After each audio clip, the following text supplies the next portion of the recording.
Fala pessoal, eu sou Bruno Faé e o tema desse vídeo é céu. Um céu, um paraíso, um lugar melhor, uma outra vida. Isso é um tema central em praticamente todas as religiões. E no cristianismo não é diferente, mas ainda ficam muitas perguntas e muitas dúvidas com relação ao céu.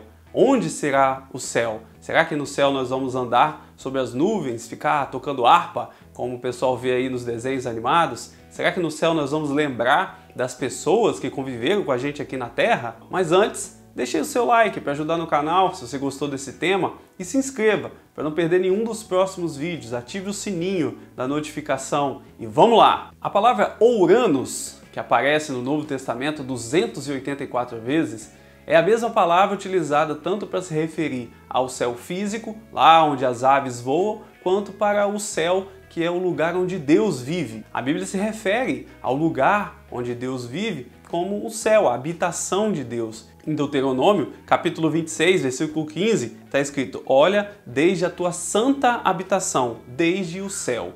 O céu, na verdade, não é como se fosse um lugar físico, mas é aquele estado de glória aonde Deus está. A presença de Deus, ela manifesta uma glória tal que essa manifestação é chamada de céu. Nós sabemos que Deus é onipresente. Onipresente não significa necessariamente que Ele está em todos os lugares. Sabemos, por exemplo, que Deus não está no inferno. Então nós podemos diferenciar claramente a presença de Deus da não presença de Deus. O inferno é justamente esse estado da não presença de Deus, enquanto o céu é onde a glória de Deus está sendo manifestada. Mas é interessante ver que o lugar onde os salvos vão viver com Deus também é chamado de céu. E esse lugar não é um ambiente apenas espiritual, mas é um lugar realmente físico, que a Bíblia fala que será criado por Deus quando Jesus voltar e restaurar todas as coisas. Por exemplo, quando a gente vê na segunda carta de Pedro,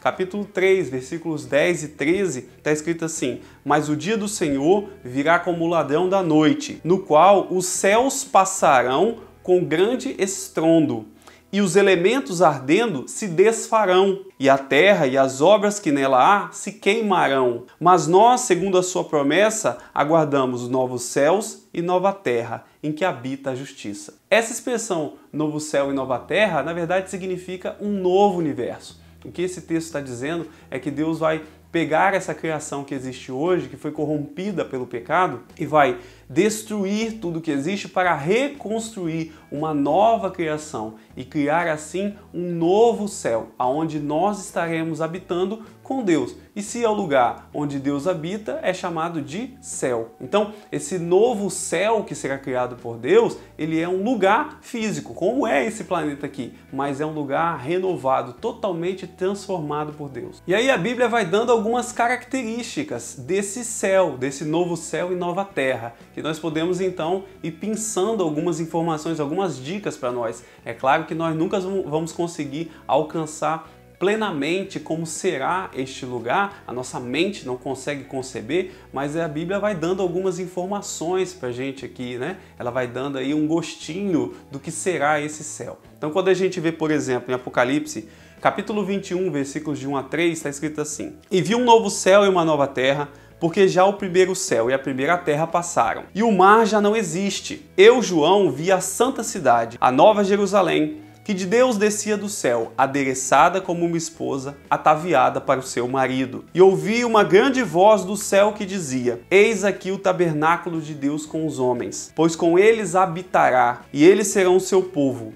E o mesmo Deus estará com eles e será o seu Deus. Ou seja, esse céu que está sendo descrito aqui é como se fosse uma nova cidade construída por Deus para que os santos, os salvos, habitem com Deus, vivam com Deus. E aí você vê a confirmação aqui do que eu acabei de falar no outro texto, quando ele diz que ele viu um novo céu e uma nova terra, porque o primeiro céu e a primeira terra já passaram. Este mundo aqui que nós vemos hoje, ele não vai mais existir, vai existir um outro lugar. A presença de Deus é ressaltada nesse céu, por exemplo, em Apocalipse, capítulo 21, versículos 22 e 23, em que diz assim: e nela, ou seja, nessa cidade, nesse céu, não vi templo, porque o seu templo é o Senhor Todo-Poderoso e o Cordeiro. E a cidade não necessita nem de sol, nem de lua, para que nela resplandeçam, porque a glória de Deus a tem iluminado, e o Cordeiro é a sua lâmpada. Então a presença de Deus é tão real, a presença de Deus é tão concreta, que a gente não vai precisar nem de templo para adorar a Deus, porque Deus já vai estar conosco face a face.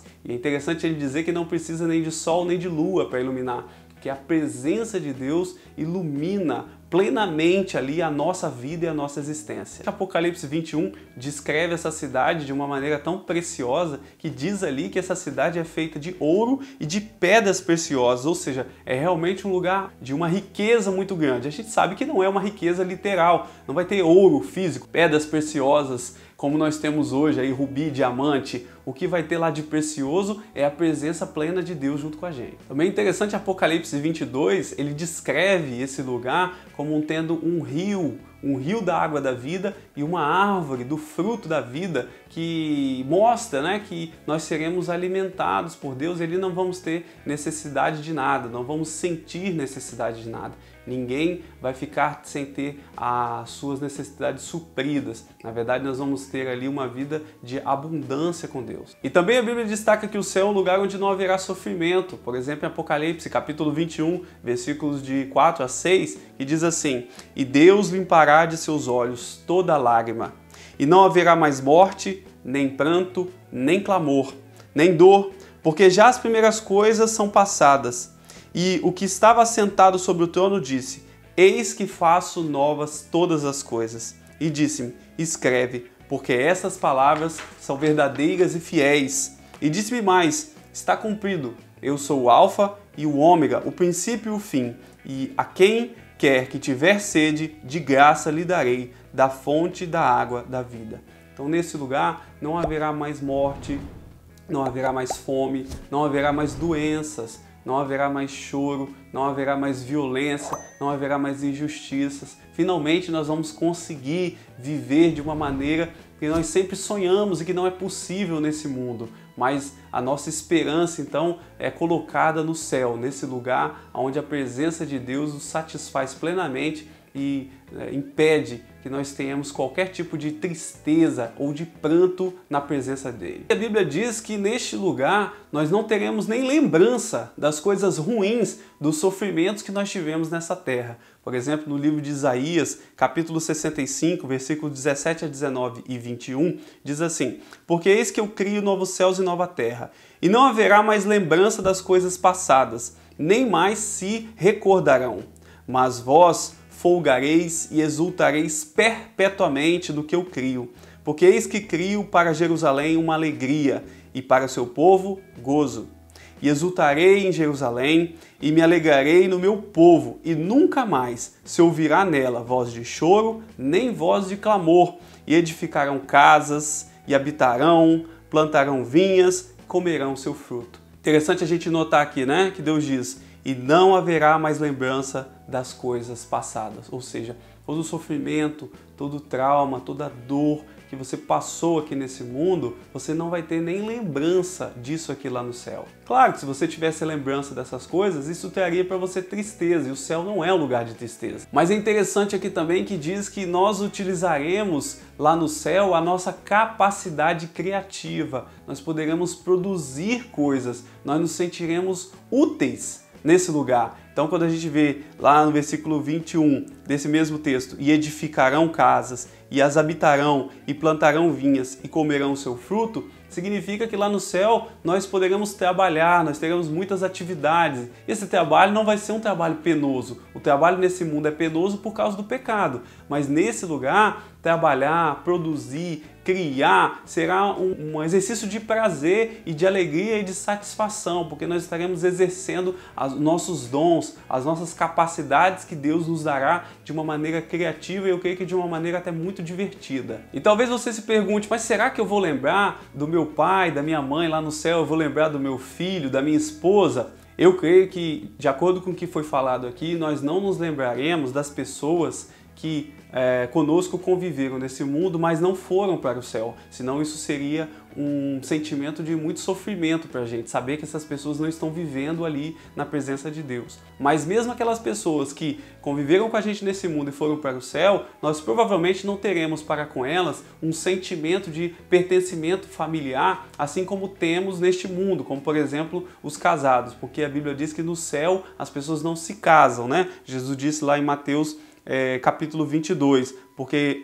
na ressurreição não se casam e nem se dão em casamento. Será que existem múltiplos céus? Segundo céu, terceiro céu, como diz em algumas passagens da Bíblia, por exemplo, lá na segunda carta de Paulo aos Coríntios, capítulo 12, versículo 2, na verdade eu acho que o que está acontecendo aqui é que o Novo Testamento incorpora de alguma maneira uma linguagem judaica que utilizava a repetição para enfatizar alguma ideia. Então o que está acontecendo aqui é Paulo apenas enfatizando que o céu é um lugar perfeito, que o céu é um lugar maravilhoso. Então ele está enfatizando a grandeza do céu. E na linguagem judaica isso era feito através da repetição. Por exemplo, santo, santo, santo. Essa repetição significa que é para reforçar a ideia de como Deus é muito santo. Uma pergunta que as pessoas às vezes têm, uma dúvida é: será que no céu nós não vamos ficar cansados de viver eternamente? A eternidade não é muito tempo? Bom, na verdade, o que cansa é o pecado. Nós ficamos cansados nesse mundo porque o pecado nos traz essa fadiga, né? Essa rotina do dia a dia acaba sendo penosa para a gente por causa do pecado e porque a nossa mente, o nosso corpo, eles não dão conta, né, de viver nesse mundo com todas as pressões que nós sofremos. Então nós acabamos com o tempo ficando cansados, nosso corpo vai ficando velho e nós temos as nossas limitações. Mas essas limitações, primeiro, elas não vão existir no céu. Além do que, nós sabemos que no céu nós receberemos um novo corpo glorificado, um corpo glorioso, um corpo que não se corrompe. Também nós devemos lembrar que a eternidade não é um tempo eterno. Na eternidade não tem tempo. A eternidade é como se fosse um constante presente. Então não existe esse sentimento de monotonia no céu. Eu sei que é difícil para a gente conceber isso, porque a nossa mente está aqui dentro do tempo e do espaço, então a gente não consegue ter a exata noção. Mas a eternidade, pelo que a gente observa naqueles textos em que fala que para Deus 1000 anos são como um dia, mostra que ali não existe tempo longo e tempo curto. Tudo é um presente constante na presença de Deus. Por isso não existe cansaço nem tédio no céu. E o que eu queria dizer para você no final é: se você ainda não tem certeza de que vai para o céu, você pode ir para o céu. Mas você pode ir para o céu não é pela sua própria justiça. Você não pode conquistar isso. Você pode ir para o céu recebendo este presente de Deus, que é a salvação, a vida eterna. Jesus morreu por você na cruz do Calvário para perdoar os seus pecados, para pagar os seus pecados e os meus também. E ali, com o seu sangue derramado, ele oferece a gente a graça de Deus e o perdão. Basta que você confesse, se arrependa, reconheça os seus pecados, confie naquele sacrifício de amor de Jesus. Então Deus te dará uma nova vida. Deus escreverá o seu nome no livro da vida e você irá para o céu, porque Jesus te dá esta bênção, a bênção da salvação, o dom da vida eterna. E você pode ir para o céu. Eu vou para o céu, não porque eu mereço, mas porque Jesus morreu por mim e me amou. Eu quero te encontrar lá. Entregue a sua vida para Jesus e vamos para o céu todos juntos. E aí, o que você achou desse vídeo? Deixa aí nos comentários a sua opinião. Deixa o seu like também se você gostou. E se inscreva no canal. Se ative a notificação para você não perder nenhum dos próximos vídeos. Muito obrigado por assistir e até a próxima.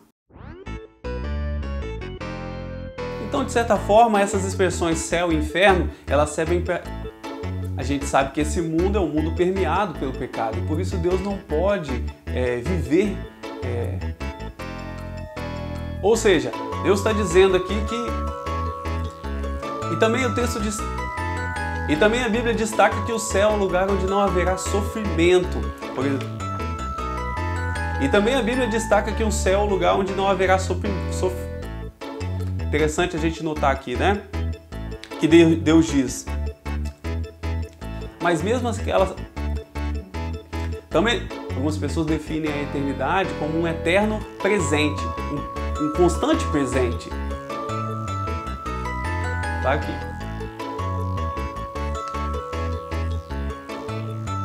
Você vê que Jesus falou